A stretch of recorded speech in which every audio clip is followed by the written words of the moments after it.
What's good, y'all? It's your girl Nene from the Loud House. Welcome to our first episode of season 1. We all here. We are all here with the gang.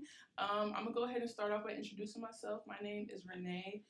You can just call me Nay, and we can go ahead and get to the rest of our hosts. I'm Destiny. You can call me Des. I'm Labricia. You can call me Lala. I'm Jaleesa. Of course, you can call me Jel. I'm Lency. You can call me Lency, not Lenise. I'm Kayla. I go by Kayla. And I'm Maya. All right. Well, that was a beautiful introduction. This is something that's been a long time coming, y'all. I really do appreciate every single person that's taking the time out to listen right now. And yeah, we just gonna go ahead and get into it. So, 2020 was a lot to deal with. We all already know, but we want to go ahead and talk about it. So, we're gonna go ahead and just start with something that I feel like was a super big thing. Should still be a big thing, but last year specifically, simply because we're living in a pandemic, and a lot of different other factors played a role in that. But mental health. Starting off with that, how has this, not this year, but last year, excuse me, we're in 2021 now. How has last year had an effect on you guys' mental health coming into this year? Yeah, we want to go ahead and start. Well, I think that last year actually gave me a lot of time to kind of get myself together mentally. I didn't have that long of a break in my entire life from school, from work, from anything. So I say quarantine, it can either benefit your mental health greatly or be a complete detriment because not a lot of people are used to being by themselves, and a lot of people have a lot of mental health issues. Mental illness definitely is at an all-time high. But personally, for me, I say, I got to get a lot of things done, and yeah, it shaped me up a bit. I feel that. I can agree. I feel like for my mental health, it gave me some time to like reflect on myself and what I have going for myself as well. For me to like actually take time and focus on my goals. It kind of, I wouldn't say I wasn't down for the most part. Like, a lot of times I was a bit depressed because I was like, dang, I really want to be out with people right now. But for the most part, like I said, I took time for myself. Like I finally just took a breather, took a step back, and analyzed my life. Yeah, sure. Yeah, to piggyback off of Jill, like I found myself 2020, even though like a lot of people hated that year, I think I kind of grew closer with God. I started getting more spiritual.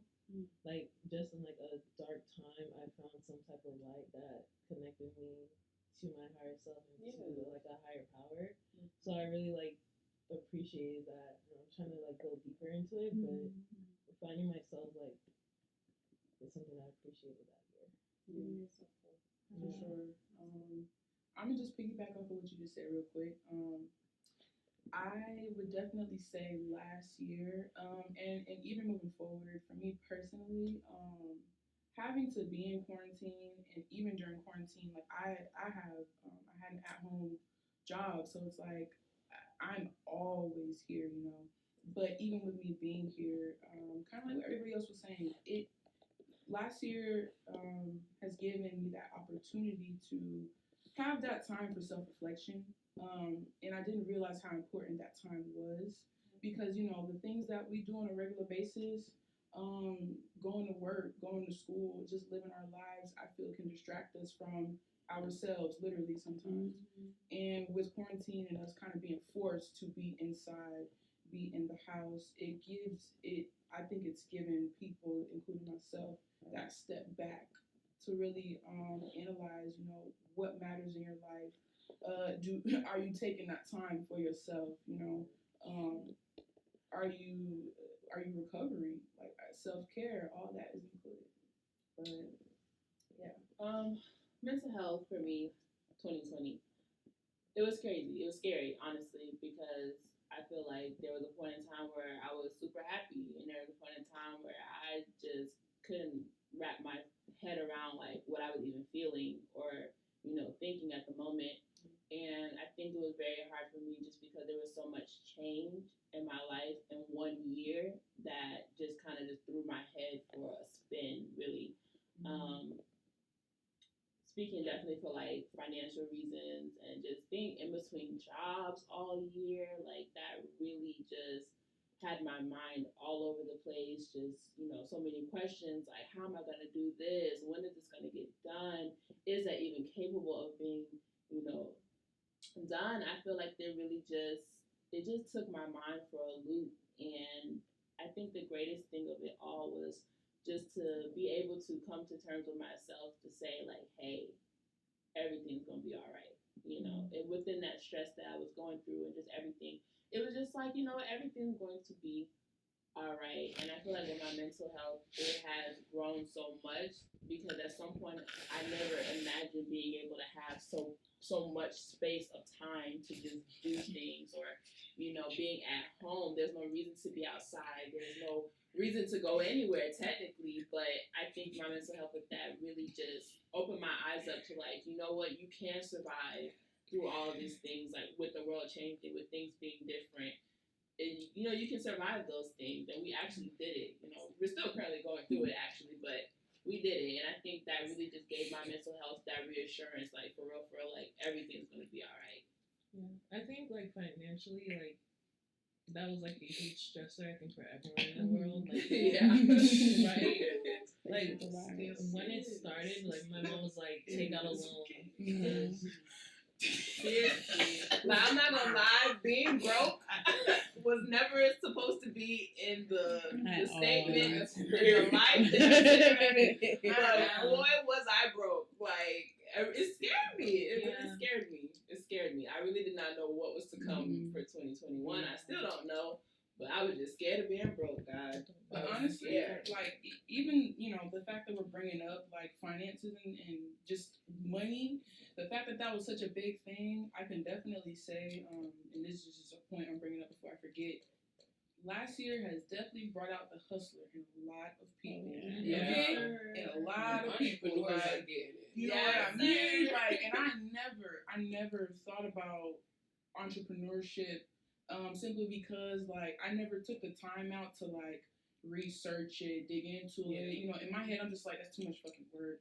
I don't want no parts.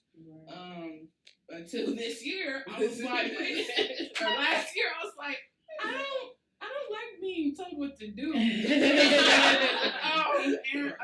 I don't really care for having a boss. You know what I mean? So until that gets going, we're gonna figure some shit out. But yeah, the grind was like seriously on last year. All that time people had in the house, to really just get themselves together. I think the amount of businesses that were created, the amount of small businesses that have like flourished just out of last year was crazy. Definitely. I think 2020 has definitely I think 2020 has definitely motivated people to actually start their own business or to actually finally do what you want. Like, with the whole corona going on, with the whole pandemic, same thing. But with that thing going on, like with quarantining, like, it's just, like Renee said, like, after a while though, like you will get tired of, somebody being over you. Like you will get tired of basically risking your life for these people who would practically replace you the same day you leave. So with no care. Hey, you spent yeah. So it's like definitely, I think 2020 has definitely woken up a lot of people. It's within our generation actually, because it's like, I don't want to work for you anymore. Like, I'm not about to kill myself. Like, risk catching this virus for you. Like, no. Yeah, like. And to piggyback off what you're saying, like, that all ties into, like, with your mental health, bro. For real. Like, you have to really realize that you have to make that decision to say no. And all these things that you take on in your life, these jobs, these careers, these businesses, things like that, you are in control of all those things. And with your mental health, you have to be the person to tell yourself, like, look, enough is enough. and this is what I want. This is what I want to do. This is for me, business wise too. This is for me. This is not for you. Whoever else is out there, for you. Just do it for you. I promise your mental will change. If you use that word no, Right. use that word no. Right. I promise sounds you. a lot like no. Use that word no. For real. And then, That's like, to pick up on that, like, and if you're someone that's not really, like, you don't really know what to do, like, you don't know what business to start, like, you're just someone that actually can't help but to work for someone, like me, like, I'll work for somebody, like, it's fine. Make sure you pick a job that you actually like. Like, I feel like we need to stop working jobs that we don't like, like, you can't expect to always have a good shift every single day if you don't like the job. Like, but... And that's what I've realized. My friends can tell you I'm always with a new job. Like, oh god, like always. So, but 2020 has definitely taught me, like, to stop bouncing from job to job. Like, you're bouncing because you're not happy. So, so yeah. My job that I took for 2020, like, I was just applying to jobs and seeing like what would bite. And the job that I have now is what like decided to take me. My stay is like extending the period that I want to be there, but I generally like don't like my job. I don't like the work environment. That is true. I'm still like applying for jobs, but like having a job and then I hate. And I hate like doing applications and everything, but it's like fuck, like I have to get out of here. And especially like how stuff is playing out currently while I'm still here, like I'm trying to get out of it. Yeah. Especially I get paid $9 an hour. Like the last time I made that shit was in high school. Was the last time I made $9 an hour. And honestly, like I'm gonna just keep it a buck. That shit sucks. It does. It really sucks. Simply because, and especially us being college students, we're kind of like in that in between phase of transitioning out of high school into real life. You know what I mean? That's really what college is. College is that in between time. And so it's like we have to like pick and choose. Do I want to like take care of myself today, or do I want to go pay my bills? Right. Right. And it's like it's the worst ultimatum like that we have. That. No. Hey, bro, listen. It made me when Lacey brought it up. It made me think of it because I was like, man, like, yes, mental health is something that's so important. But sometimes, responsibility comes first. Right. Yeah. But at the end of the day, I say that to say that don't lose sight of that. Although we have responsibilities and different things that we got to keep up with. Think about you. Yes. You have to be okay with you when you go to sleep at night. Do what you can to feel good. You know what I mean?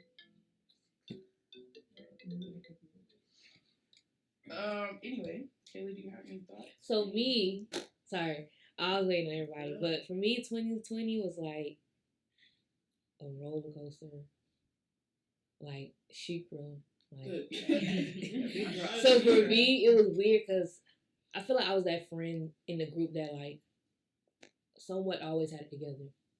Like with me, I always had like a plan. I knew where I was going. I knew where I was going. I knew where I was coming from. I always had it like together. So 2020 like really turned that because it just ended everything. And I'm the type that was always busy too. Yeah. I was always moving. I would stay moving. So to not be moving, that already made me like, that already messed me up. And then relationships, trying to deal with these people, deal with these young men, male species. Hey, that messed me up too. So then and then what will make it even worse is throughout for me, I don't think y'all probably ain't noticed, but when everybody was doing good, like everybody was good on money, everybody was like, all right, I'm getting my money all right real quick. That's when I'm losing all my money. But then when everybody losing all their money, I'm up on my money. So it's like or when I have somewhat of a relationship going good with me, everybody's single or everybody just like, but then turn around, now I'm sitting here going through everything in a relationship, and then everybody else relationship prospering. I'm like, I don't ain't no relationship friend. but I'm saying that like it was just like everything was just like opposite. Like even when the little moment I stopped working out, the little moment I started working out. Everybody knew I was always working out, but I started working out. It was on like I was on a roll with it. Then I stopped working out, and that like really messed me up. Who working out every other day? These two working out. I'm like, man, what is going on? Every time it was like but at the end of the day, like my friends, like you had to like really realize, like let me sit down. What's wrong with me? Let me get me together and make sure I'm okay. And then I had to, because I was too busy trying to make sure everybody else was okay and provide. So that's why we had a therapy session. Yep. I don't know. Listen, the dynamic of every friend group is different. But my friend group, everybody sitting right here, we take that shit serious for real. We have our little therapy sessions, and let me tell you, they get real thorough. Okay, and tears just and like snot and just right, you feel me? Like just the point of us like being able to sit there and everyone kind of disconnect from the world for a second and like really put everything that you've been going through on the table. It brings, I think a sense of relief to that person, and even to be able to do that with the people that you love and care about dearly, like your friends, your closest friends. That's a weight off your shoulders, Yeah. You know what? When I texted the group chat and I was like, I love you guys, I was literally like in my room, like getting dressed, and I was like, these people are my family. Yeah. I feel like this girl crying. I was like, they do for me like what some family members won't do for me. No, literally. What?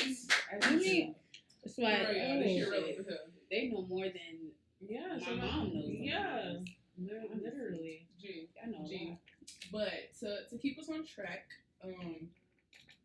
mental health is important, ladies and gentlemen. I'm always advocate for that. Loud ass neighbors that have their music so loud. Disrespect. Anyway.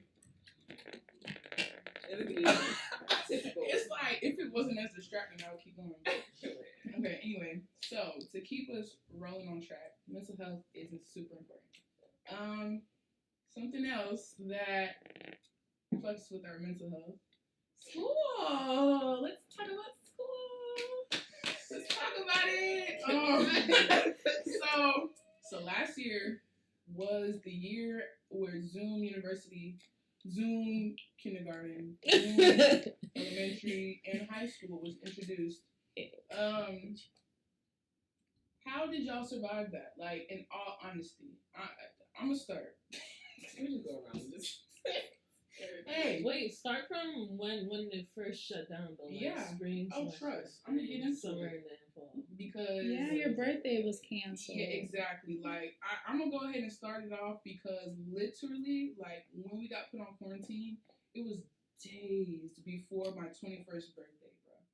Days before, like had the whole spring break planned out, had an itinerary. You know what I mean? Like so much like was put into this just for all that shit to get cut off like on a random Wednesday. You know what I mean? But that was in the beginning. That was like towards the middle of March of last year, and since then we've been in the house. You know what I mean? Like Zoom. Anybody know that car information? I hate it. I'm not an online school person. I don't really care for online school. I've learned to adapt. I'll say that. But I don't like it. I'm not gonna lie to you. Being in class on Zoom, just being in online classes has shown me that these professors, faculty, just a lot of people that are like above the students don't really care. Because if they did, they would find different ways. If they did, they would find different ways to, I feel, accommodate to the students a lot better. When I say that, deadlines, just the amount of work that they give. Like, I don't know what what the fuck all these teachers were on, but I felt like they started spazzing like when shit went online. There's like assignments, tests on unlock and on responders. Like they were not letting up, and they still really aren't. But that's my little speech on that shit. I don't care for it. Man, it'll count with that. Like, I had one teacher.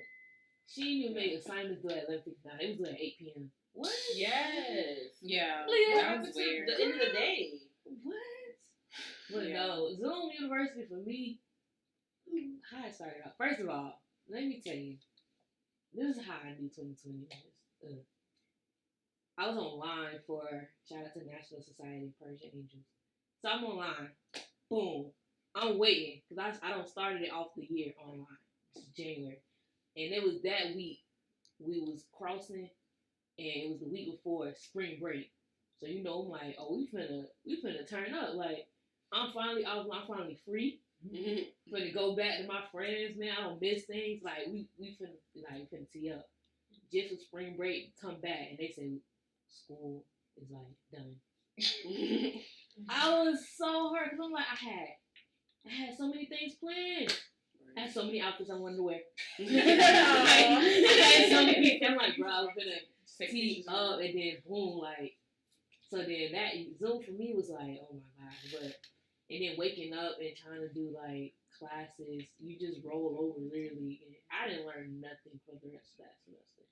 No cap, I haven't learned. I'm probably not gonna learn nothing until I graduate because it's just like, hey, I felt that. It's like I'm rolling over just to look at, like, I'm not gonna pay attention to her. I barely could focus in person. You want me to focus through a computer? Come on. So Zoom University for me is just a waste of my money, but I'm glad I got enough financial aid to be honest. Why they charge more for online classes? Like, they always charge more for online classes. You're not even, myself. and I will understand. I will understand if they providing us with like laptops and Wi-Fi's. You're not giving us shit. Like shit, but a shitload of assignments. Yeah, and I still gotta buy more books. So I'm just confused. Girl, my teacher called me. Talking about it. Ma'am, are you in this class? I said, well, yes. She said, do you plan on participating in this class? Oh. I said, yes. She said, okay, well, you missed the assignment. Oh, I know that. Like, what do you want? I didn't know. She's like, hey, you wasn't gonna call and say anything about the assignment. I missed the one discussion board, the first initial discussion board. I said, I'm sorry, man. You know what? You're right. She was like, you still do it. She was like, do you plan on getting the book? And I was like, the book? I didn't even touch the syllabus. And she's like, yes, you need the book. Y'all have time to do next week. Bruh, that's what I'm doing right now. Buying the book. Like, why do I? And then the thing is, though, all the work is through, like, you know how you have the Cengage and the My Math Lab? Yeah. So what's the purpose of you? What are you here for? Like, that is true. I didn't realize that. That is true. Yeah. That's when you got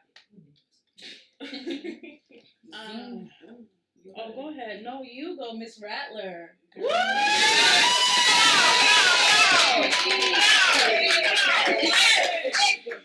Yes. Hold on. We have a transfer student, ladies and gentlemen. Okay. Dell has officially transferred over to Florida A&M University, so we have another Rattler. Yeah. You gotta strike.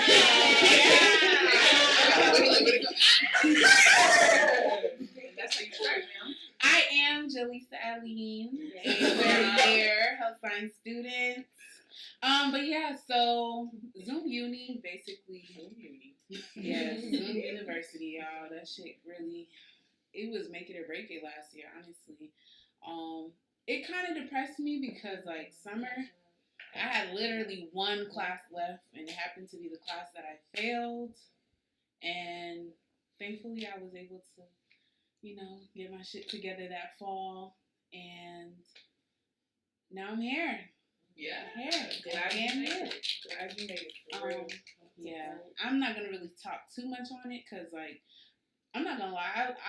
It kind of made me focus more because I was like, this is grind time. Like, I really have to get my shit together so I can transfer ASAP. If I mess up, that's going to hold me back again, and I don't got time for that. So, Yeah, I took advantage of a lot of resources, like a lot. I tried to also, do better with time management because, working at your own pace, honey, baby, I don't know about that. I waited last minute for a lot of shit. Yeah. A lot. So, yeah, that's pretty much all I have to say. Yeah, I'm glad I transferred. Period. We're glad you're here. Yeah, they pretty much hit the nail on the head with everything as far as Zoom University goes. Felt like I was teaching myself the entire time, and then it really let me know, like, I'm capable of getting this degree on my own for sure. You know? Yeah, but that's it. I'm trying to remember, like, Anything I didn't say. like it's hard to have some type of urgency with being in class on the webcam and laying in your bed and just That is sitting up true. and being like, That is I'm true. here. yeah, You're not getting you no- learn, girl. Like, fuck no. Bitch, I got my bonnet on. My computer was laying next to me the whole night. That's why I just turned over and turned that bitch on. Or else I'm you not wouldn't putting see it on my me. camera. That's dead. Bro, Yeah, it's the professors that require it for me. Yeah. I had like that last semester. Like, ma'am, do you want to know what I look like right now? You You looking have to at turn on your me? camera. You have to be sitting up. It has to look professional. Child, you don't even got on pants. Like, you over here telling me what to do.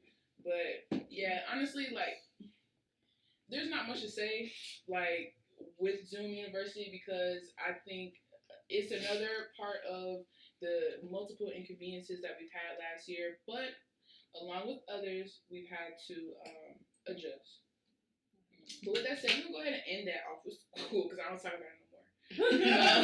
I'm over it. I want to talk about school this year. I had one thing for that segment. Oh, you what? can talk. Oh, my Oh, bad. yeah, go ahead. Yeah. Okay, so hold on, y'all. We got somebody in the camera crew, Emmanuel. Go ahead, say your piece. So I think it was really kind of boozy as fuck how in the last, like... You gotta explain your lingo. Oh. Because, we from Florida. Right. So boozy is the equivalent to green. Okay. All right. So...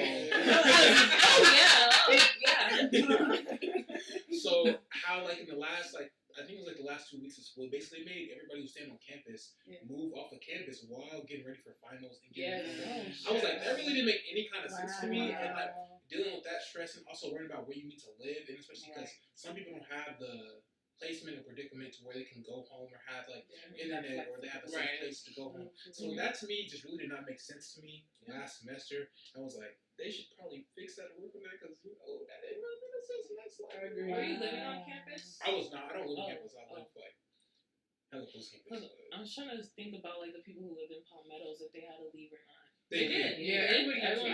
Yeah, you have to leave like it was like the week before finals started or the week of finals, like one of the two. It was Thanksgiving week, which is great for me. Just to throw this in, because this is really ghetto, I just found out that I have to get tested every 2 weeks for COVID. Literally, to take my classes in person, and I'm just like mad because I wanted to take my class in person, but now I'm rethinking.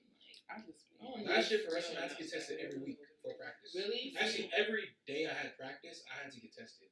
See, that's sick. Like 2 hours before practice. Like, do you know how uncomfortable that shit feels? It feels like pool water. Green. Yeah.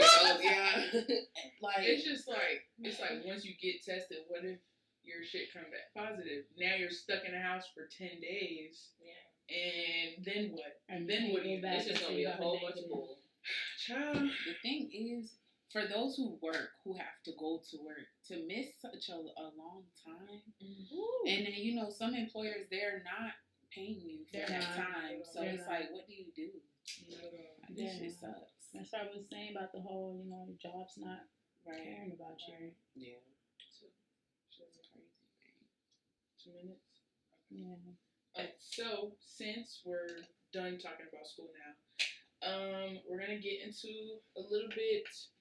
Let's see. We're gonna get into some more stuff. So with 2020 being a year of shit, that's like in the simplest terms I can put it. Death was very apparent. And even with us being in a pandemic, The whole dynamic of funerals and just like how people have to deal with that was completely different. Um, so, what has last year taught you? How has it changed your concept of dealing with loss? Has it changed the way that people grieve those that they have lost? Because last year we lost, along with the hundreds of family members that were lost last year, due to COVID. We lost people just from like random things. Lost King Von. He got shot. Like, we lost Pop Smoke. We lost Kobe Bryant. Like at the top of the year. So it's just like for all these big names, especially like celebrities, they have a really big impact on people. They're influencers. I think in a way we all influence each other. So it's like when you lose somebody, it hits hard. Yeah. But what y'all got to say about that? I felt like it was just like one after the other. Even if it was like celebrity, and then like you see like how many people pass from having COVID, it was just like a lot. Mm-hmm. That's a lot of people that left the earth that 1 year. Yeah. That are no longer here. It was just like shocking, really. And some of it was preventable if we had, guidelines for COVID and restrictions and shutdowns, but we weren't protected. Like people weren't protected at all from the virus. Mm-hmm. Right, I agree. And they weren't protecting themselves. That too. I think because of quarantine, it made everything exaggerated everything. So, granted, death is always something hard and like, but because you had now more time to like even sit back and think on it, it really made it worse than or you really felt it more than usual. Like you'll be able to get up, go to work next day, but when you actually like you're not even moving. So for that to happen, everything like death, anything like that's why I think Black Lives Matters are so big too, because everybody just kind of still. So I was gonna say that. I was gonna say when George Floyd died, it was kind of the beginning of the pandemic. Yeah. But I felt like everyone was forced to see this man have his life taken away. Yeah. That's why I think like white people kind of saw, even though this has been happening and people have been marching Black Lives Matter since I guess I remember in high school like having arguments with the white kids about this. I don't even want to get on that. So I think this really forced them to see someone innocent and working with law enforcement have his life taken away. So they were like, now they're on board, I guess. But I think this was really where they sat down and was like, that's not okay. Yeah. And they're forced to see it, like forced. Also, for me, I think it made everybody realize that no one is invincible to death. Mm-hmm. Like, you wouldn't. Who would have thought like out of all people, Kobe? Like you. That's like what? You got it wrong. Like I'm not even. I don't think none of us in here big on basketball like that. So like Maya, but like even then, you was just like what? Like everybody who had passed, you just was like that don't even sound right. Like, it was not expected. So because you expect to see your legends like live and like when it's a reasonable like age, you're like okay, he died peacefully. It's like past like that's really I think you just said we were in the CAF when we found out about Kobe, and it's the atmosphere in the CAF was so eerie. Like I know it's a lot different for those that are like into sports, especially like those that see Kobe as an idol. But like everything, the air was quiet. It was quiet, like, and just with his death, kind of like being more towards the beginning of the year, it set the tone. Like people were already hurt behind Kobe. You know what I mean? And his daughter, right, and his daughter included. But just for it to continue like throughout the year, like I'm gonna just say last year was very unexpected. as a whole, like a lot of things that happened was unexpected, but the people that we lost, I can definitely say was unexpected too. Like last year, people had to shake back from shit that they didn't expect. You know what I mean? Death included, but yeah. I feel like when a lot of people, when they heard about COVID and to see, you know, the rate of how people are dying and how many, for some people, I feel like they just assume, oh, once I get COVID, it's over with. I'm done. I'm dead. Yeah. And so it kind of like guaranteed me that, is that the right word? I don't know, but it assured me that, you know, I need to just accept what I need to accept in life because, I mean, you can't change nothing. You just got to live with it, unfortunately. Yeah, I was definitely rudely awakened by death. Starting off this year, I started January literally grieving the loss of my father. He passed away New Year's Eve of 2019, and we had the funeral January 11th, 2020.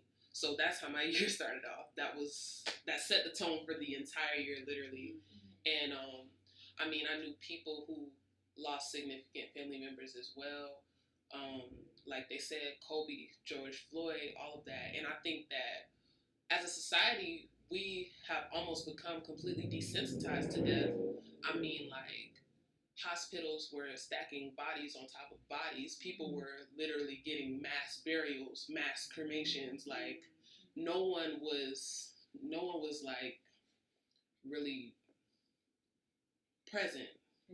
You know, it was a very absent mourning, a very absent grieving. We couldn't actually have real funerals, social distancing and everything. So it really like prevented a lot of intimate gatherings from happening. It prevented a lot of people from properly remembering their family. And yeah, but thankfully my father actually got to have funerals, you know, before COVID and all of that. But that's how 2020 started off for me. And that's what death did in 2020 over here. Yeah.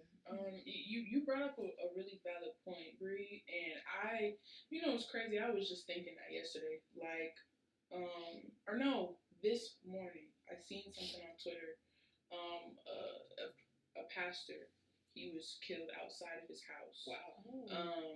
I cannot remember his name for the life of me, and I genuinely apologize because I can't think of it at the moment. But he's trending on Twitter at the moment. He was shot and killed outside of his house, 52 years old. Wow. And I sat there and watched the entire video. And I was just numb.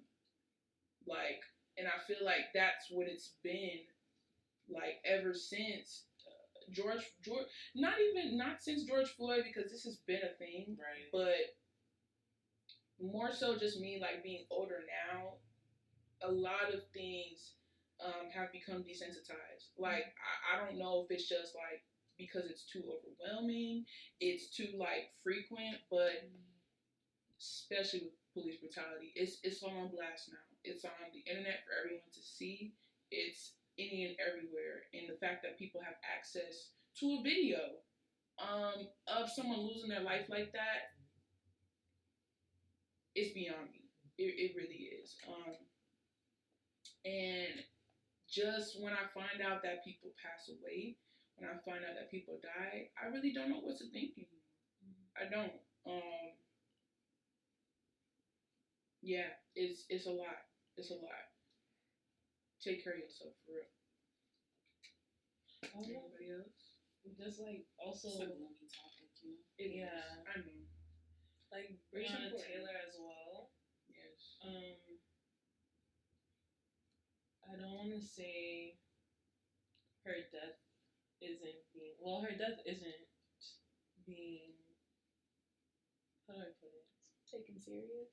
Yeah, I saw like a statue head of her get destroyed. Yeah. I saw the picture on Really? Twitter. Yeah, I've seen Oh my god. And then she didn't get justice as well. Not at all.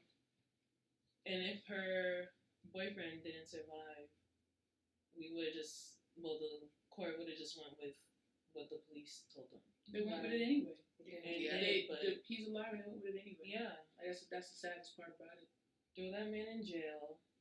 try to make him lie on his deceased girlfriend as well. Like, I don't know. It just is like we're just a laughing stock. Right. Everything is just it just feels like a joke. Yeah. Honestly, death is never anything that's easily to talk about or to even mention. But I can definitely say that something that Bree mentioned, the intimacy, the privacy that people used to have to be able to mourn their losses is gone now. Whether you've lost a family member from police brutality, whether you've lost a family member from COVID or from anything, that whole dynamic is different. What I can say it taught me to really cherish the ones close to you and to cherish life genuinely. I can say throughout the day, think about life all the time. I wake up every day thankful that God gave me breath today.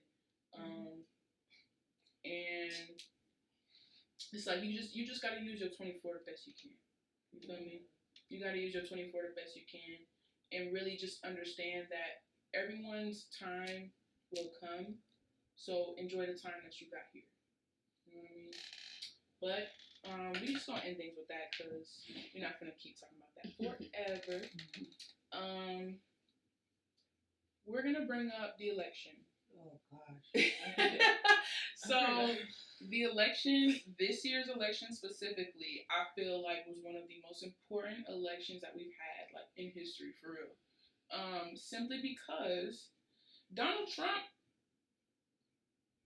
was our president for y'all president for 4 years. Y'all president for 4 years. And this last year's election was going to determine if he was going to run this bitch again for another 4, or if we were going to get someone else. But it's like last year's election pretty much turned into the lesser of two evils. So how did last year's election differ from the rest? And like, what do y'all? How did the shit make y'all feel? Like, for real? I feel like it was going downhill regardless. One hill was bigger and more steeper than the other. Mm-hmm. And low key don't know which one. Right. Because we never had Biden before. Because the thing with Biden, he started off good. He already had his 2 terms with Obama as vice president. So everybody trusted him. He was a common face. Everybody knew, and he had the mannerism needed. Mm-hmm.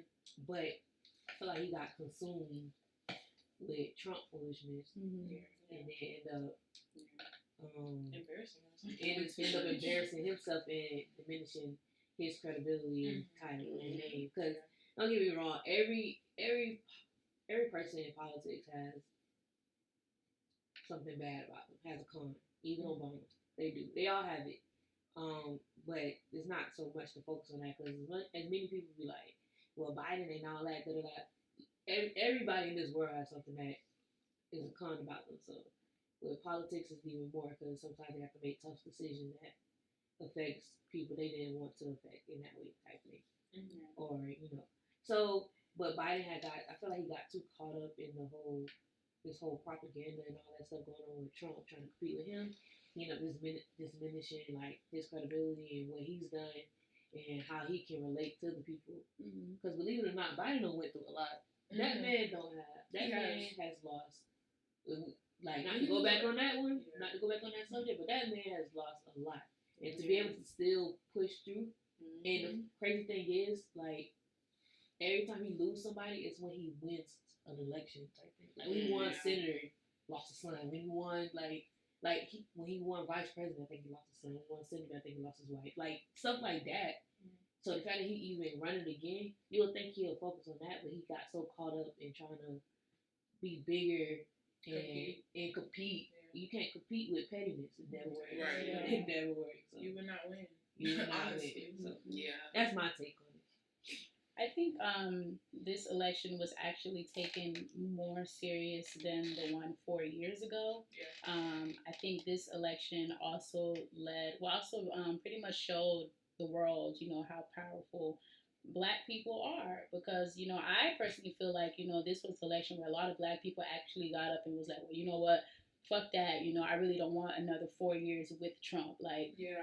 we're going to flip this shit blue. Like, so, I can say that. But I also feel like I think the United States government, crop that off if I'm wrong. I think they let too much shit slide with Trump. Like, things that, he's done or things that he said wouldn't have, slid with Obama. Like, Obama was basically, it's like he was on lockdown, like, it was like, no, you can't do this. No, you can't do that. No, you can't do that.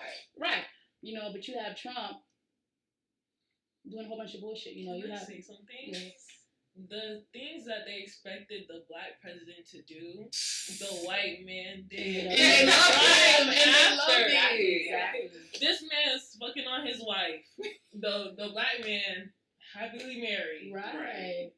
Like the shit that what else did Trump do? What else? Too much. Talk bad about every openly racist. Openly racist. Like, it's just like misogynist. Like Sex, everywhere. you Cannot give Americans their own rights. Yes. Like the shit that they expected the Black man to do, the white man did.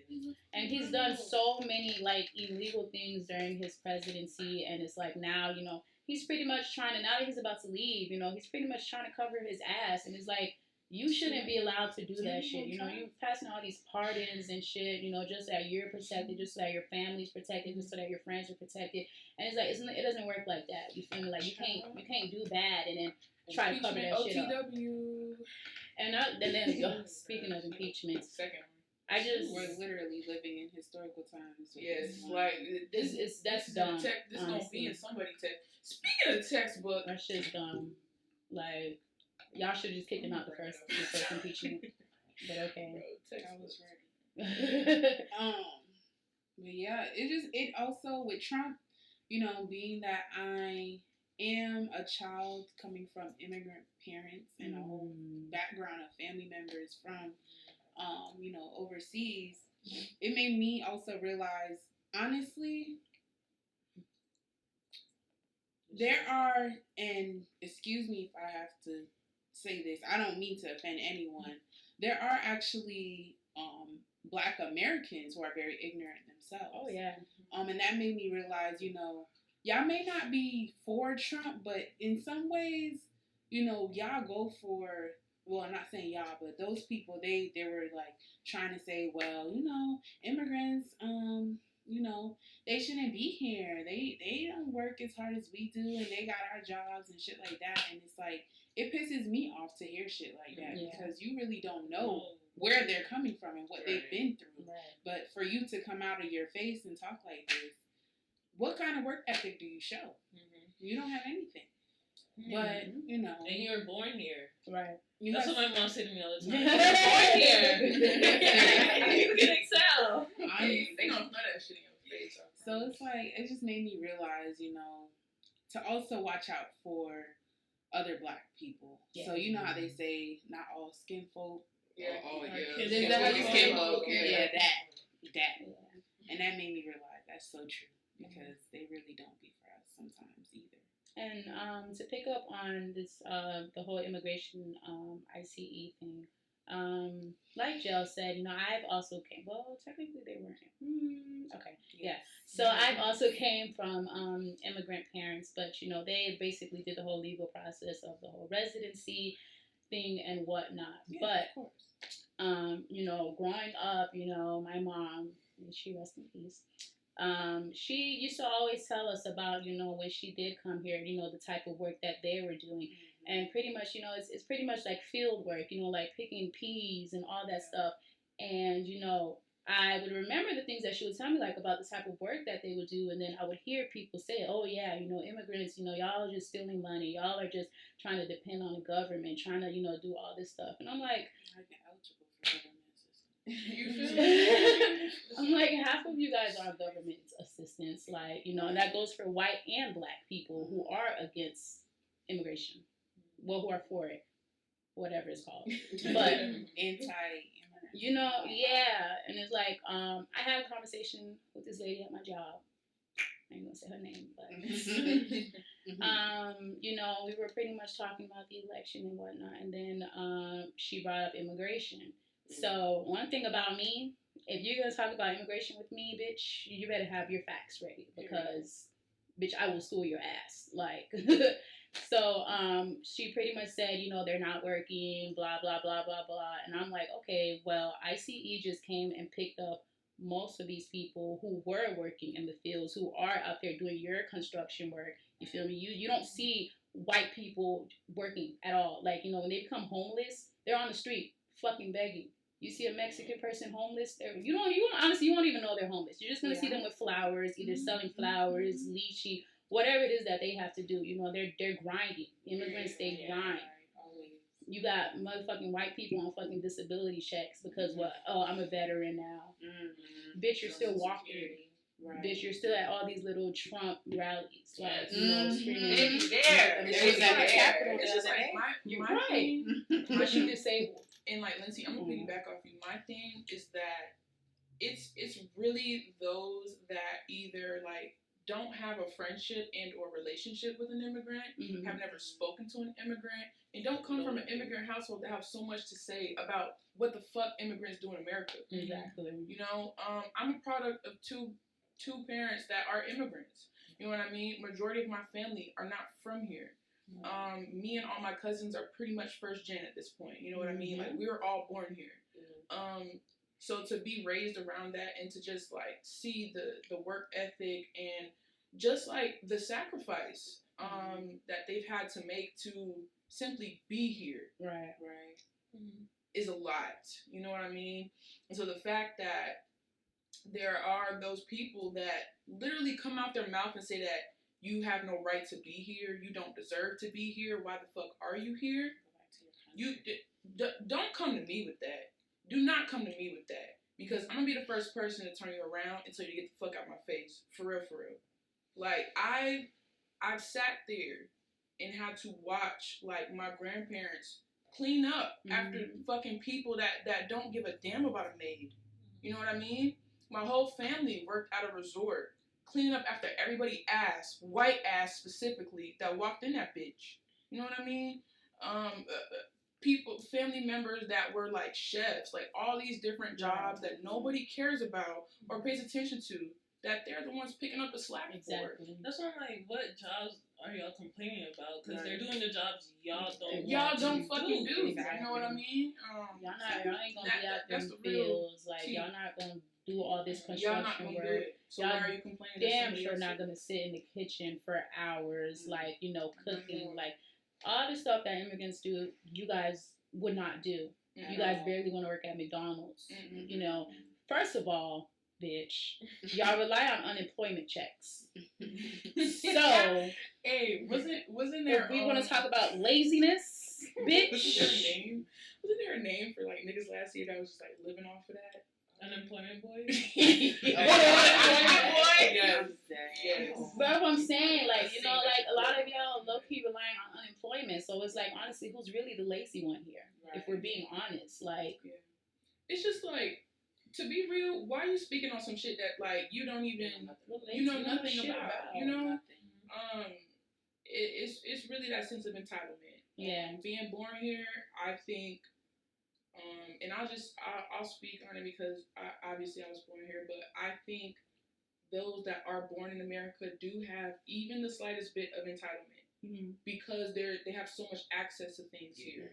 There's so many resources. There's so much access to education, like to the fucking internet. Like, it takes 2 seconds to get on Google and go look some shit up. Versus in another country, people come here for all of that opportunity that people here sleep on, that people here take advantage, that people here think that they deserve because they was born here. Bitch, you don't deserve nothing you ain't work for. Okay? I think it's because we heard the stories from our parents. Like, we heard, I used to watch so-and-so here, and there's a different appreciation for it. And I have to cross this river, and you're hearing it, you're like, fuck, like, it was bad, bro. How would I have survived?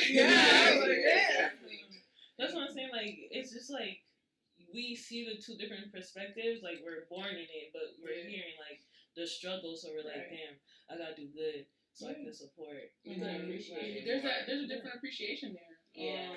Especially when you've either grown up with immigrant parents and or family members, or just have immigrant family members or friends. Like, or it's different, you know. Also, like people that are born in America, but like poverty stricken, like you know, like black people in poverty, they also like see like, and I also saw it too, like with my parents, but they're immigrants as well, but they kind of got their green cards and my dad was in the army and everything. Yeah. But seeing like the change when the recession happened, seeing like them struggling to keep the lights on, like water cutting off, it's just like, okay, I gotta do this to better them. Yeah. Humbles you. Yeah. Extremely. So when some people don't see the struggle or never face any type of adversity or struggle, it's hard for them to be like, well, why are you poor? Like, why you can't do what my people did? Right. Yeah. And I'm not like, I don't know how to explain it, but I got the chance, the opportunity to actually go back to Jamaica multiple times, and like I said, it humbles you. Like, you realize a lot of things that they were talking about, and now it has developed a lot more, but it's still underdeveloped. So they still dealing with shit like not having running water, you know. So I just say all of that because it really just, it takes a toll on you. Like, you realize you take a lot of things for granted, and we have to like realize, okay, let me not do this because this could be worse. But just to follow up with the election, racism is very much taught. It is. Oh yeah, very much taught. For me, the election, simple as this: you really like just being an individual person. You have to be able to have perspective. For real. Like, no matter what your household looks like, no matter what your homegirl, you know, people you may be around, you may be considered in a higher class or whatever they want, mid-class, whatever it may be, but you have to have perspective in these elections. You know, a lot of times people really don't realize, like, you can't really even just think about yourself. You know, when you think about the situation, you gotta think about everybody else that's out there. And even as the president, you have to think about everything that's out there. It's not just about one class being able to rise or, you know, bettering this or bettering that. And it's like, you really have to dig deep. Like, what are these schools receiving as an education? How much are they paying for these things? Can they even afford these things? If you got a school that's over here in a low class, you know, environment or town or something like that, are there resources being provided for them? You know, do they have those textbooks? Do they have teachers? Are the teachers even being paid well? Do the teachers even want to be there? Right. You know what I'm saying? All those things, when I think about politics, that's what I think about. I think about, you know, the deeper part of it. It's like, how are we going to help the world, or not even just the world, but our country itself, you know, develop and be better. And I feel like racism is always in the way of that. We can never flourish past the important things because there's always that thing of racism that just gets thrown in the way every time. And it's like, when are we going to be done with that? When are we going to realize that when they say we the people, we're talking about everybody, like not just. First of all, we're talking about everybody. That Constitution was not written for anyone in this room. It wasn't. Let's just lay that out there. But then, behind the cameraman, behind the camera, you really have to just think perspective, for real, and that's every individual, white, black, Spanish, all of that. If you do not have perspective, you are going to put us at a point of a small, like, just closed in space, for real. And I feel like that's what our politics is. It's like this little bubble of people who just they think they have all the answers, and they think they got everything. Like, they don't. You have to have that perspective, for real. Not at all. Fuck Donald Trump. Can I ask a question? Hey, I was waiting for somebody to say that. I was dead ass waiting for somebody to say that. It's okay. Go ahead and cut it. What was your question? Well, okay, wait. I have to change batteries. So. Okay. Oh, it doesn't have to be recorded. I don't. I'm sure it'll. We still Oh no, I meant like the camera. Oh yeah, we still going. What's up? Oh, do you guys think that the Democratic and Republican Party are basically dividing the United States? Yeah, I think parties Yeah, are always I divided the United States. They do the same shit, to be honest, to keep it being with you. Yeah. To keep it being with you. It's just the Democrats aren't as upfront with it like Republicans.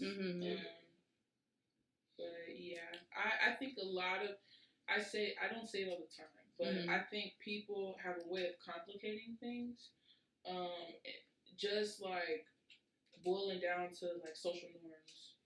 Even going to race, bro. Yes. All of that shit is a social construct. Like, we are all people. Like, at the end of the day, that's why I never understood, like, even growing up, I never understood why people are racist. Like, for what? Yeah, I don't get for it. What? Like, what did that person do to you? Mm-hmm. You know what I mean? For you to be like that. But Enslaved us. Yeah. That's how they just inferior themselves. Honesty. So the Republicans basically, like I said, and I know this information because of the conversation.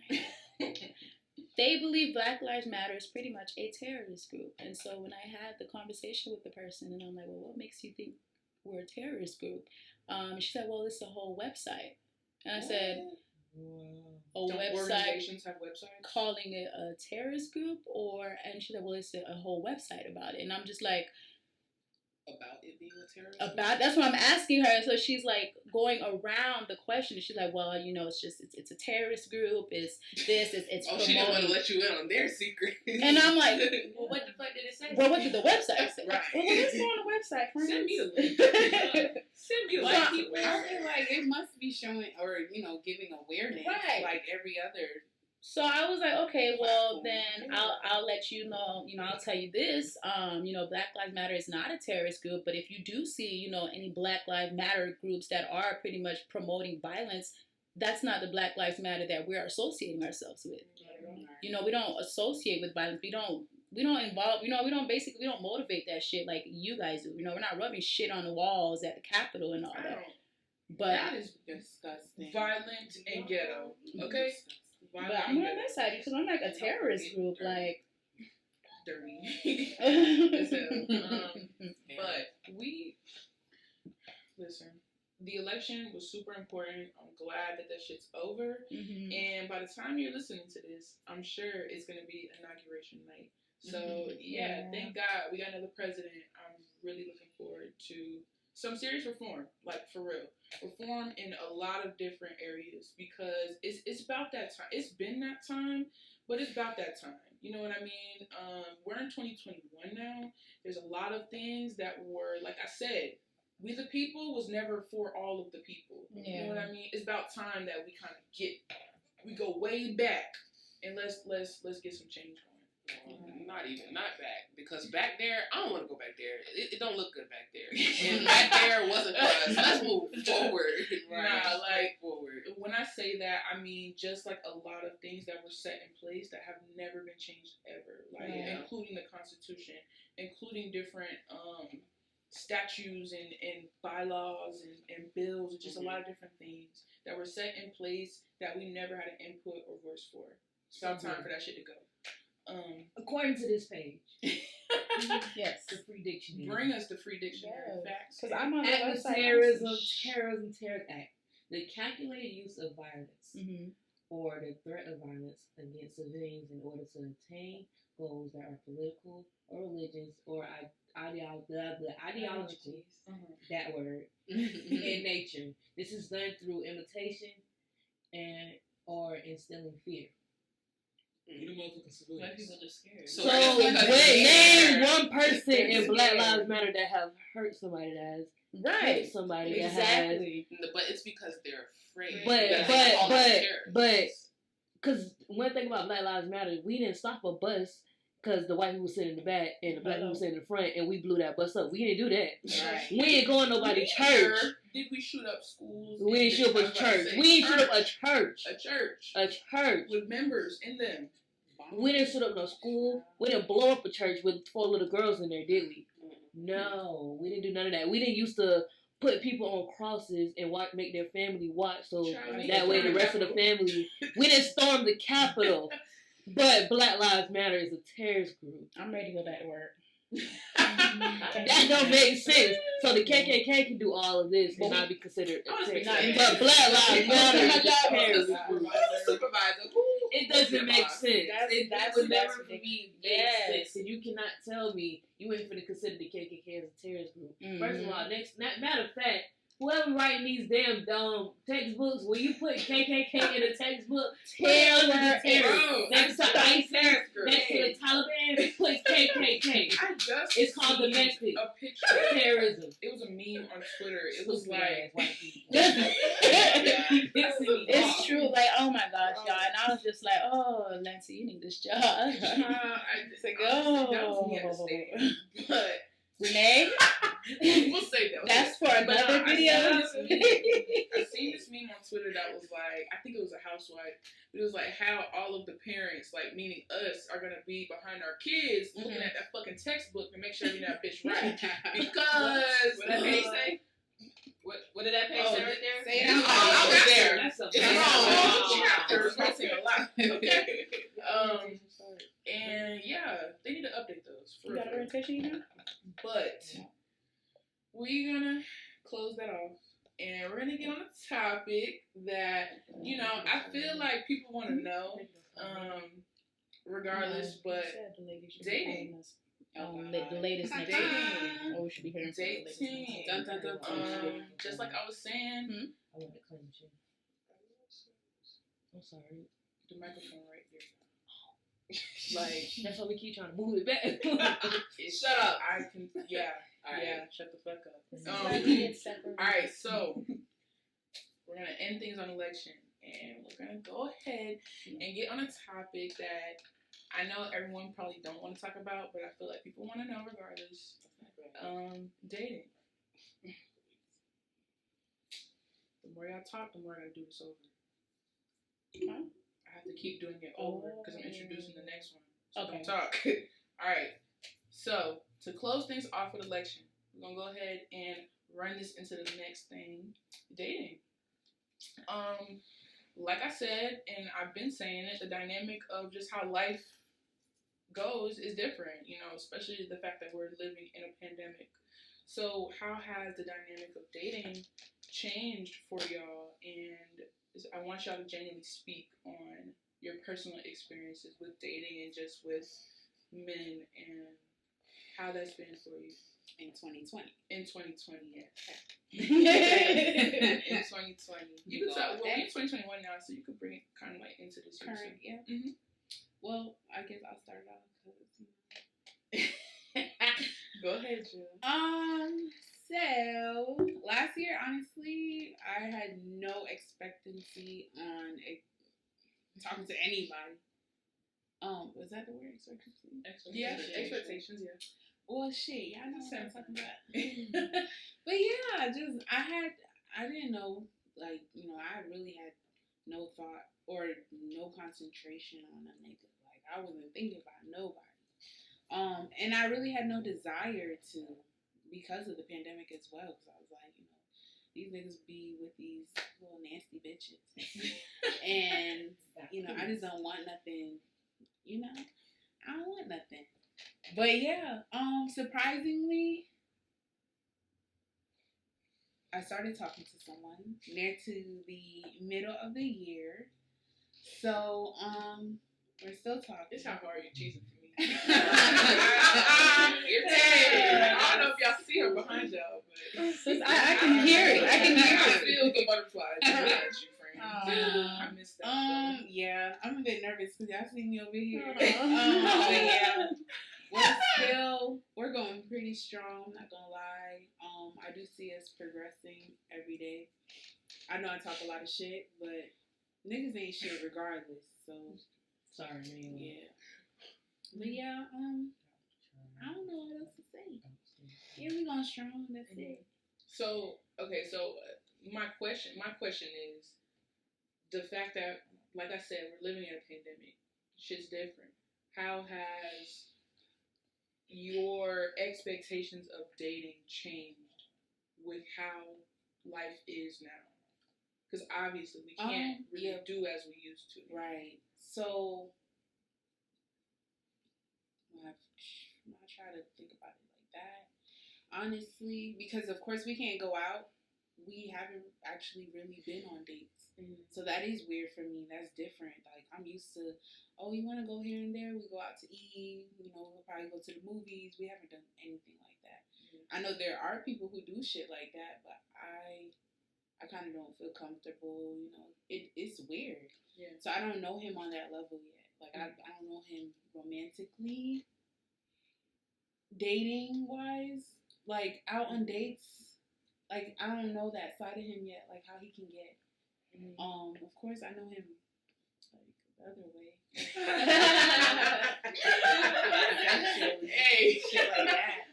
When you think about romance like that, but that's not romantic to me. Like, sex is not romantic. Yeah. Mm-hmm. I mean, intimacy is, but I think you can find and it has comes in different forms, but in a way, you know, going to each other's houses, that is really personal for me because, you know, this is my first time actually moving out of my parents' house and living on my own. So for him to, like, come over, spend a night and stuff like that, we try to talk and just converse about all type of different shit. So, yeah, we talk about a lot of things. So, it's good. Yeah, that's good, though. I think with dating just being different, get to know each other. Yeah. You know, like while you have that time to spend that quality time, really like dig deep. Anybody else want to go? Well, I feel like dating for me honestly hasn't changed much. It's still kind of non-existent. But the things that I've been seeing, like I've been seeing some men get really, really creative. Like I've seen a couple go on like a rooftop date on 2 separate rooftops in quarantine and things of that nature. So all I have to say is the price is going up because of all that I've seen. The price is definitely going up. Man, everybody's so quiet on this shit. Wow. Alright, since y'all being like slight quiet, you can. Me personally, I'm a hopeless romantic, so I like to do the cutesy shit. So starting off the year, you know, when we first got the quarantine, it was a lot of outside because I feel like everybody was outside a lot last year. Yeah. So it was a lot of like, you know, go to the park, painting outside, you know, wine and sip, you know, all the type of shit like that. Just stare up, look at the stars, you know. I had like I have a truck, you know, I'm a country nigga. Like, so we put like a futon mattress in the back of my truck. We like drove out towards the beach and then, you know, we had a little movie night like outside type shit. So that's cute. Just different stuff like that, and then also just, you know, just cute in-house stuff too, like, you know, do face masks, you know, just different personal stuff, you know, get to know each other. Like art stuff is always good too, but in terms of eating out, like I feel like you can still kind of eat out. It's kind of weird now. Some places have it where you can eat outside. So if I do go take somebody out, I'm gonna eat outside most definitely, away from people. Maybe so we gonna sit in the corner, way off. But you know, you gotta definitely be creative with the shit, you know. And I feel like it's kind of weird too because you definitely have to use either social media or dating apps if you're single and you want to kind of get to know somebody because it's not really in person stuff. Because if you are going out, it's like, you know, Baja, stuff like and shit like that. I don't know if I really trust you because do you really care about yourself? Right. You willing to risk getting COVID? Do you care about yourself? But it's like we in the same place. I feel attacked. We was both out, so we both don't care. I don't be out like that, so I be like, do you really care? Because I take my vitamins. I'm gonna drink my tea. You know, but that's how I feel about the situation. You know, you just gotta be creative. You know, if you really want to see somebody, you know, you're gonna make that effort. Hello. Right. Bingo. I'm gonna take it back off of you. That's it right there. I'm gonna say this to the camera. 2020 taught me that you will make time for what you want. Simple as that. People are going to do what they want to do.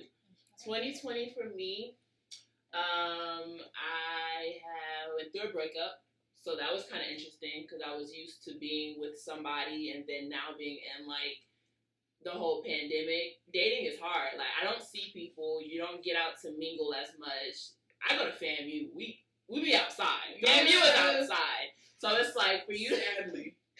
For us to go to FAMU, and it's like we don't even have the parties that we used to have no more. We don't have, even being able to go to the Orange Room, just being able to be on campus and be around people. You don't get to meet anybody as much. So like single was like single as fuck 2020. Like you're single as fuck. But like I said, people are gonna do what they want to do. So I feel like with 2020 for me, it was a big eye opener for dating because I genuinely just feel like with all this downtime of us being home, we just in the house. What are you doing? Why can't you make time? Why aren't you niggas out here living double lives? But besides that, I just think that like I said, it's you do what you want to do, and that's on every aspect of being in a relationship or dating anything. Even if we weren't in the pandemic, you really have to choose. If this is somebody that I'm entertaining and that I'm with, I'm spending time with, whatever the case may be, am I actually making time for them? Am I making excuses? Am I putting in the effort? That's what they are. Right, the effort. Like, this man just listed a whole bunch of quick little dates that you can do with your girl, that just go sit fucking outside. fast. Just that fast. Yeah, just that fast. And it's all about what you want to do. If you're sitting up here saying, oh, I want to be with this person, I want to do all this, what efforts are you making to make sure that y'all can spend time together? Are you coming over? We're in the house. Like, the only time I go outside, if it's not working or something, it's maybe to get some groceries or just run a quick errand or something like that. Like, I step out from time to time, Don't get me wrong.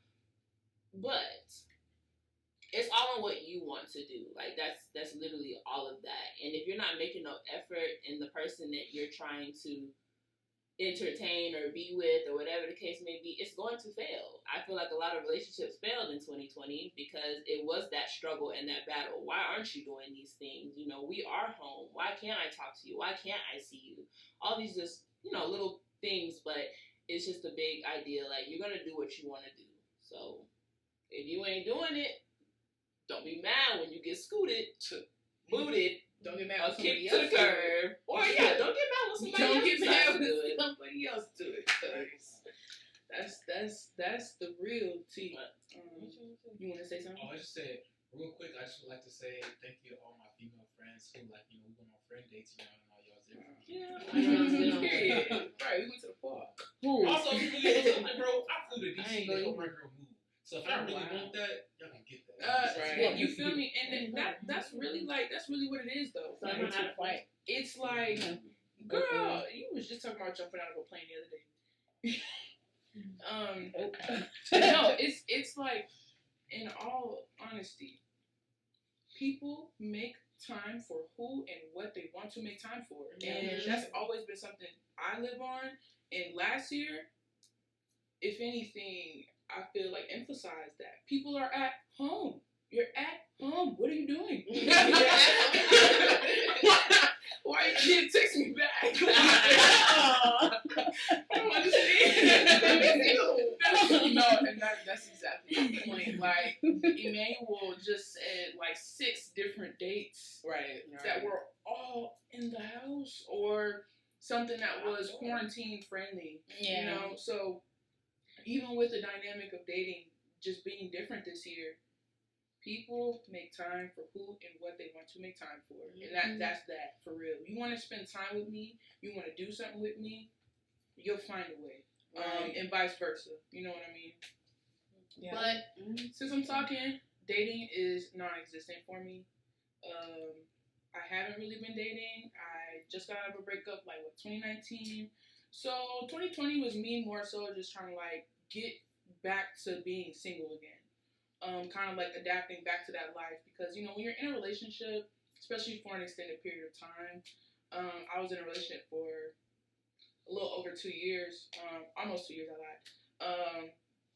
It was weird kind of adjusting back to oh yeah, I got no, I don't, I'm single. I don't have that no more. So yeah, it's just been a lot of talking through social media. I'm not really into dating apps. But I have yet to try that yet. But yeah, she's different. Yeah, it's definitely different. Go ahead. Go ahead.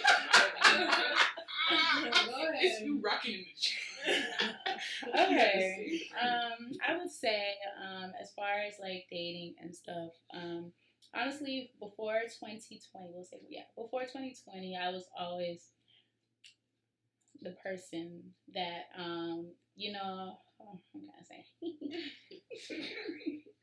Yes, very. I mean, I still am, but but anyways, yes. So before 2020, I was always, I was always the friend that was like, you feel me? Oh yeah, bitch, like he cute, like put me down. And then when they do it, bitch, you see me, I'm running the other motherfucking way, like, but no, but I feel like honestly, yeah, before 2020, I always wanted a relationship, but I never really, received one. Like I was never in a relationship. I could never like run into the right person. Like I would. If I would like somebody, y'all, honestly, I would lose interest within like 2 days, like, or the smallest shit they do. And then 2020 hit, and I realized, like with quarantine and everything, I actually sat down and I was like, you don't want a relationship. You want what you see on social media. Like, I'm seeing everybody all booed up. Everybody like, oh, if a nigga ain't doing this, or, I want this, I want that. That's what I wanted. I felt like at that moment, I was like, well, I want somebody that I could post about too. Like I want to be all booed up, all dates, cutesy shit. But I realized, how can you date someone when you don't really know yourself? Like how can you know what type of person you like if you don't even know, what you like within yourself type shit, So I just came to the conclusion that, I shouldn't be searching for a relationship right now, but instead just take this time out to enjoy myself. Because, again, for years, like I've been trying to, like, I'll fuck with somebody and then I'm like, okay, well, we need to be in a relationship, and it's like, it would never work out that way. So, but yeah, so I'm at a point in my life where I am enjoying myself. I'm not looking for anybody at the moment, but I'm enjoying myself. So, we'll just say that. I like that. Period. To say my piece, yeah, y'all know how I am. Like, I don't let these niggas phase me. Bruh, mine is As you should. The nigga of the group. Oh yeah. 2020, I'm just getting consistent dick. That's it. That's all I'm getting. Like, and we love that from you. hey, Child, the double D's. Yeah. Like, the person that I have sex with, I'm not really like attracted to. Like when I see him, I'm like, yes, let me just eat this dick up real quick. Oh my gosh. Like, hey. My God. I'm That's right. Give it to him real, Maya. That's right. Shit. don't listen to this scary one because he's not gonna do that shit. like, I appreciate it. Should I say the example I told you? Whoa. What? Not wait. What's your example? About how I feel like having sex with him is like a job. Yeah. Oh, wow. Like it's like a really like good paying, like hella benefits, like paid birthdays off, like 6-figure salary. Like it's good. Like the sex is really good, but like this is not the shit I want to do in my life. Like you know, like the sex is not really like I'm not attracted. Like I am attracted. He's fine. You're not good satisfied. looking. Yeah, I don't know. Like it just like it's. So you want something more? Yeah, like I want to be able to just like talk to you, just like lay up with you. Exactly. Yeah. All we do is punch in. All right. See you next time. That's a DA. Yeah, literally. Alright, so for me, when it comes to dating, 2020, that was a rough year with dating. So 2020 taught me that you gotta know your self-worth, but along with knowing your self-worth, it gets lonely.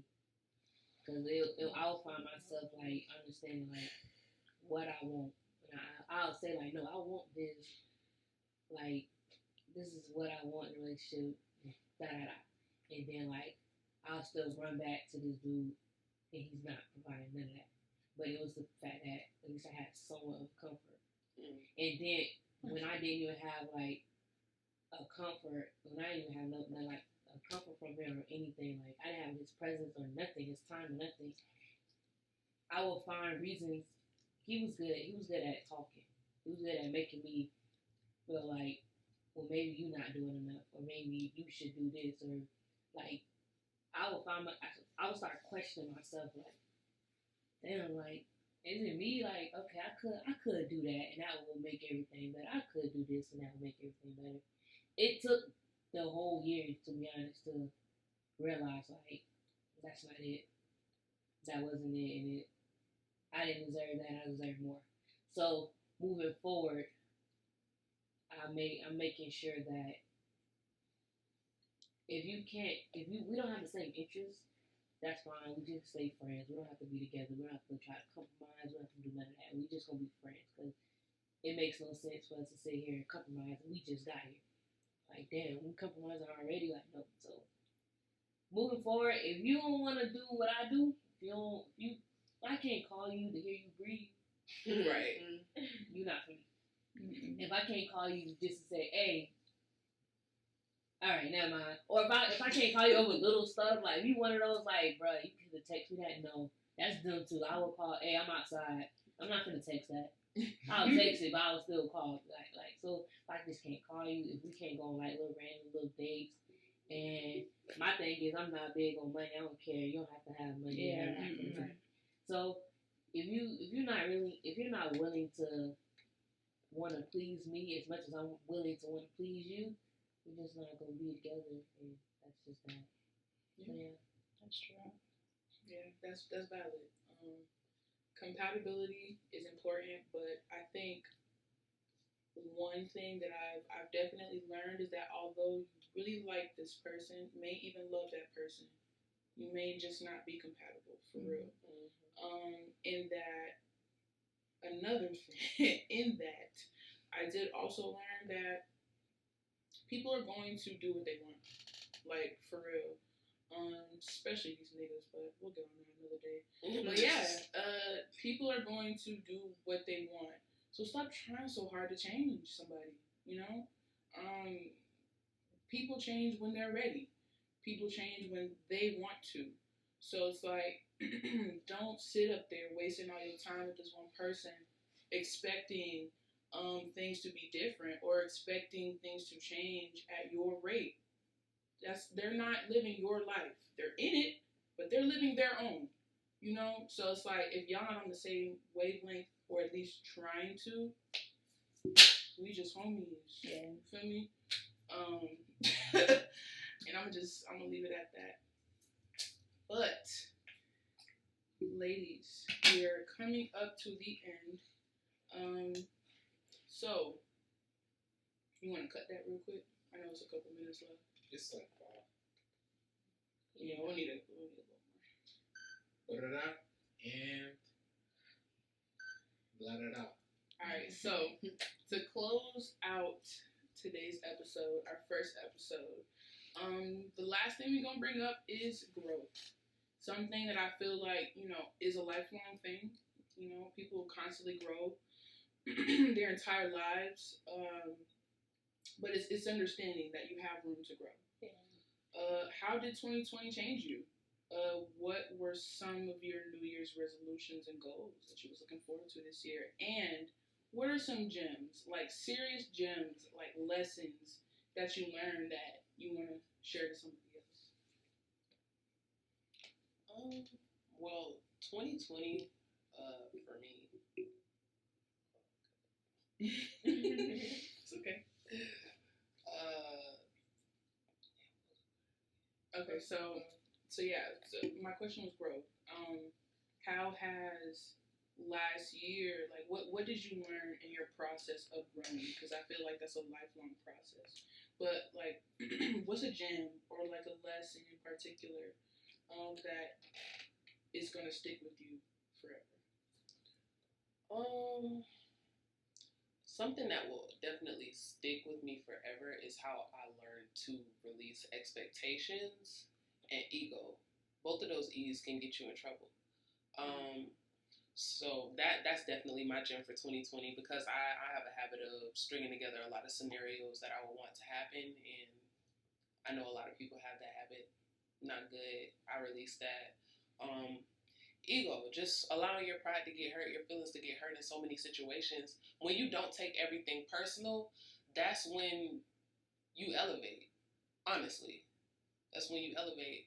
And like I said before, I lost my father this year, so it really forced me to stand on my 2 feet emotionally and by myself because now I truly do feel like I'm by myself. That was the person who I felt like understood me no matter what. So it forced me to grow up a lot, and like Maya said earlier, spirituality, I also got intact with that too, just because I was blessed to be there when my father was transitioning. So I was able to see that whole process, and though it was an extremely, extremely painful thing to watch happen when there was nothing that I could do, I had a lot of different encounters with like different animals, different people, and people who I believe were like partially my spirit guides, part of my spirit team, like just people sent my way to help me out through things.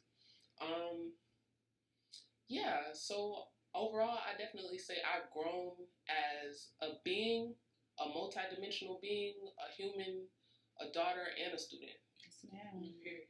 Well said, Free. I love that for you. I really do. Like, Can't nobody go after that. Frank said something with that. I like that. Honestly, my gem of last year was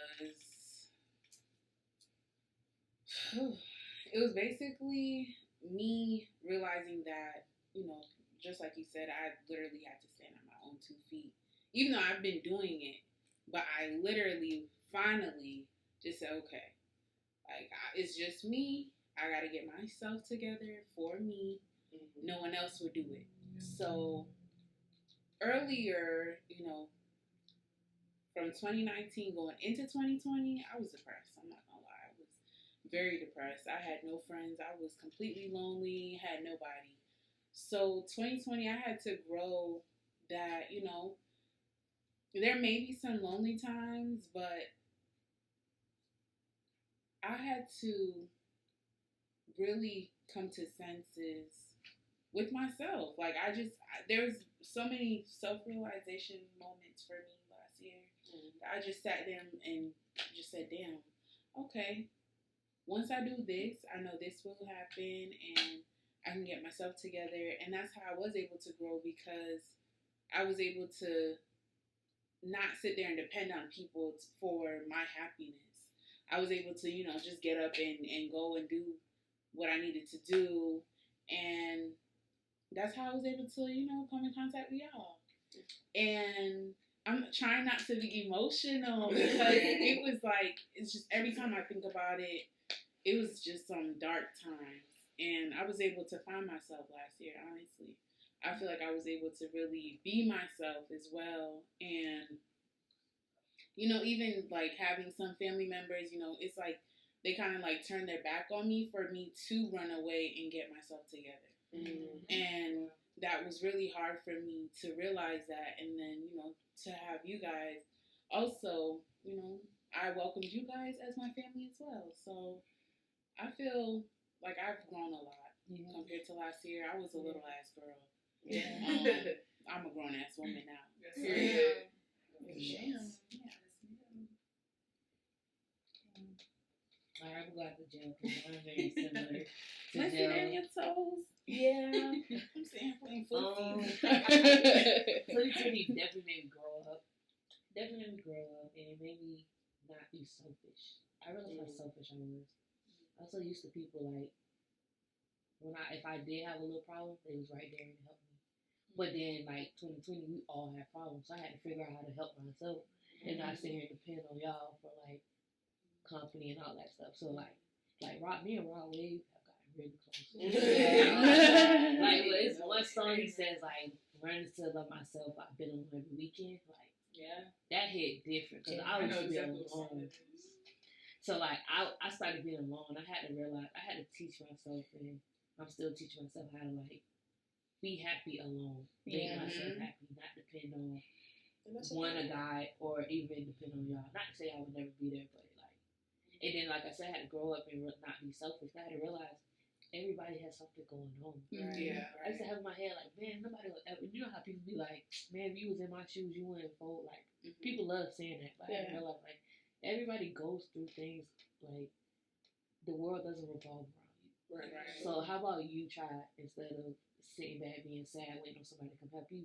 How about you go help somebody else? Right. So that's what I started doing. I started like I still suck at calling. Or I call, but at the same time I still suck at checking in. Yeah. But I try to like check in more like my family. I try to do it with y'all sometimes. I be forgetting. You be weird. I really just show up, but like I started like checking in on people and started trying to take care of people and try to help people instead of just waiting on people to help me. And to be honest, that made me feel better. It made myself feel better. It made me feel the void that I was waiting to feel anyway. So yeah. I love that. I do. I would say, as far as growth, 2020 has definitely forced me to grow up. Not saying that I was, a childish person, you would say. But 2020 has definitely forced me to basically like fully grow up because, I lost my mom in 2020. She was my anchor. Like anything I needed, like whatever the case was, like, I know I could always run to my mom regardless of the situation. But, so when she passed, I was just like, well, what the heck, like, what the hell am I gonna do? Like I wasn't seeing a future. I can say that. I can definitely say that I was not seeing a future. Like I was like, I lost my mom. Like everything is pointless. Like I felt like school was pointless. Like I felt like talking to people was pointless. I felt like I never told you guys this, but I felt like my friends were pointless at one point, and it was just You saw no purpose. I saw no purpose exactly.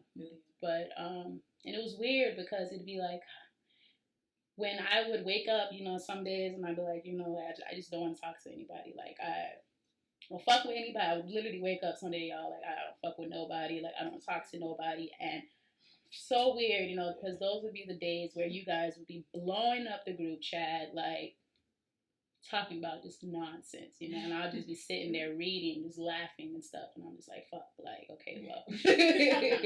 Got you to get so, this is why they're here. Yeah, definitely. So, eventually, I definitely, I started, like, trying to remove myself from that, because it's nothing but dark energy, so... Yeah. I started praying more because I definitely lost my faith in God at that point. But I started praying more. I basically started asking God and my mom, like to basically help me get through this. People that are there for me, like people that are basically intentionally trying to, make sure that I'm straight, that I'll be good, to basically keep them in my life.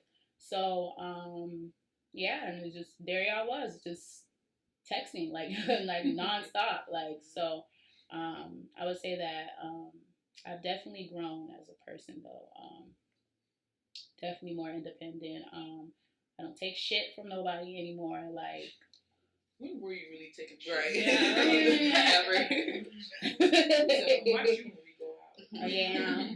But I don't know, I feel more like responsible now. Like I do see a future now. Like, I see my path of success. I would say that. And it's looking really nice. So that's what's up. To hear that's my growth story. It's coming along. I'm here for it. Well, I don't know. I think I said in the beginning, I just found myself spiritually. 2020, it brought me back to you guys. Like I came back to Tallahassee in January. Other than that, I'm just working on myself, trying to better myself every day. Yeah. Time management, just trying to finish this college shit, really. Yeah. That's all I'm really focusing on now. Paying bills, like, that's my personal growth. Like, I just want to be a little bit financially stable. Yeah. Yeah. Other than that, I found myself completely in 2020. I love that. Everyone's finding their way back to this group. So I'll go. 2020 definitely taught me that life, like, is going to happen, and we're literally going through phases. I think that's mine. It's like phases. So like I used to always just think back to like high school and how I was then, and you know what my life was about then, and then to now being in college, further in college, I'm not a freshman, I'm a fourth year. So it's like understanding like how life really works, I think was an eye opener for me. Because at this moment, what we're doing right now, even this podcast happening right now, everything that we're putting into effect for now, you know, depicts what comes next, literally. So I appreciate these phases a lot more, and I understand them a lot more, because life is like, well, my gem is that like life is going to continue to change. Like no matter what it is, you can't change life. Like you literally have to just live it, because you're going to be handed so many things that you never thought was going to come. You're going to be put in different positions that you just, you know, like even jobs or, you know, opportunity and everything, and you really just gotta understand that it's going to change. Like 2020 was a big change for a lot of people, and I just think within myself that was like an eye opener to me, because I would just always sit back and think like, you know what, I'm happy to be here, you know, in this phase of my life right now. There's so many things that I haven't done just yet that I plan to do. Like I'm only 21. Like life changes 23, life changes 24, life changes 25. Like life changes tomorrow. Right, yeah, life changes tomorrow. So my biggest thing with my growth, I think I really had to come to myself and understand that, you know, it's never going to be perfect, but enjoy it while you have it, for real. Like enjoy this life while you have it. This phase that I'm in right now, this college phase, I'm trying my best to just enjoy the little things about it, because in a few years I won't be in college no more. College is just going to be another thing of my past, just like high school is. I'm not in high school anymore. I can't even get nowhere near connected to high school. How can I go back to high school? You can't. Like you can't. There's no way. Think about it. There's no way. So it's like totally disconnected. Yeah. So yeah, I just think it's just that big eye opener for me. Like life is going to continue to change. I love my friends. I love the people that's sitting here right now.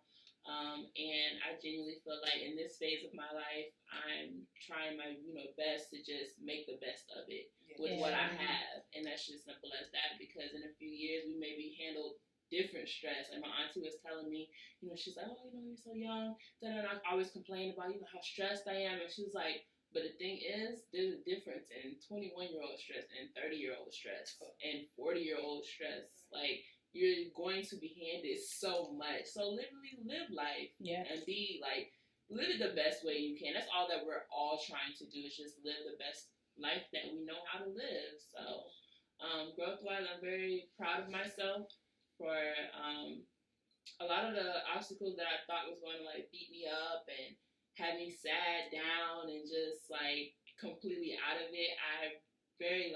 I'm very thankful for the mind that I have and the strong head that I have emotionally, because I feel like a lot of things were to dating reasons and just having people involved in your life, temporary things. It just scared me a lot, because I'm like, why do I not feel?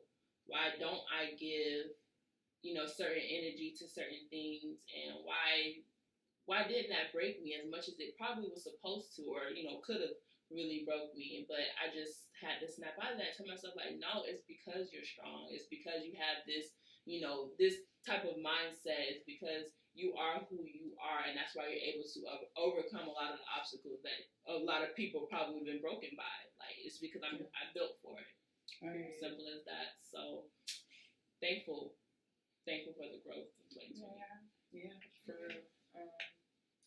I'm gonna go ahead and I'm gonna drop my 3 gems.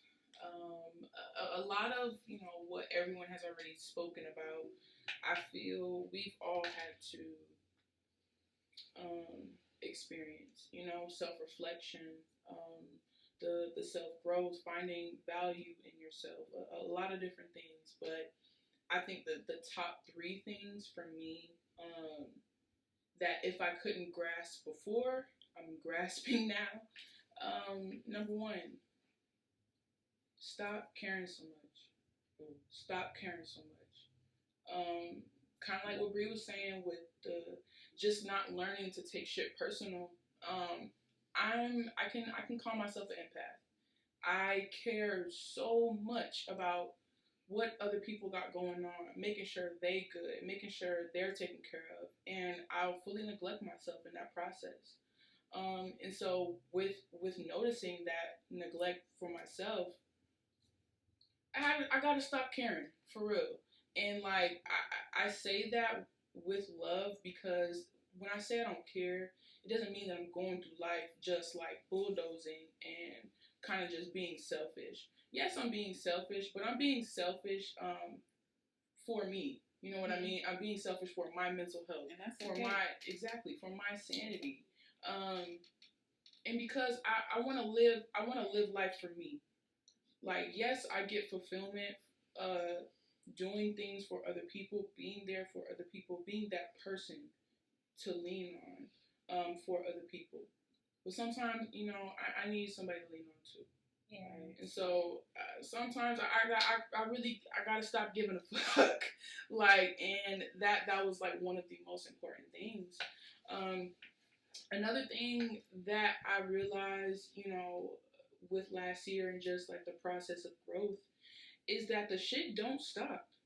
Like, the roller coaster that life is never stops until that day comes. You know what I mean? So learning to just adapt to change and just live life and with what comes with it. I think that's something that anyone can take moving forward, because at the end of the day, life ain't gonna breed sunshine and rainbows all the time. And if it is for you, point me in that direction, because I'm sure it's great there. But with adversity that comes among us, we just have to learn how to get through that shit. And that brings me to my last point: get through that shit. With me having to be in quarantine, with all of us having to be in quarantine, we all have battles that we've had to fight, within ourselves. Shit that we gonna take to the grave and we're probably never gonna tell people. But with all of that said, you got to keep going. You have to keep going, y'all. Like, for real. There was a point where, I would wake up and be like, damn, like, I just feel like shit is really repetitive. I really feel like I'm not living life. Like, I'd be so worried about the person that I used to be and the person, the things that I used to do and the person that I want to become. I'm totally forgetting about the person in the present.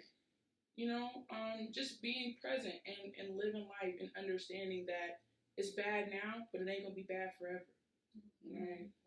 Trouble don't last always. I promise. It really don't. It really don't. And just carrying that with me daily. I ain't saying I'm perfect. There are days where it still gets hard. There are days where sometimes I just don't even want to deal with people or the world itself. But in the back of my mind, I always try to remind myself, don't stop. But with that said, ladies and gentlemen in the room, to all of our listeners, I want to extend the biggest thank you for listening. If you made it to the end, you're a real one. Right. But ladies and gentlemen, we are at the end. We are at the end of episode 1, season 1. Thanks so much for joining us. I really hope y'all can join us on this journey for the rest of the ride. Trust me, there's a lot more gems to come this season, but I really appreciate y'all for listening. A lot more to talk about. A lot more stuff to talk about. A lot more things in store, but I appreciate y'all for listening. Bye. Bye. And snap. Yeah.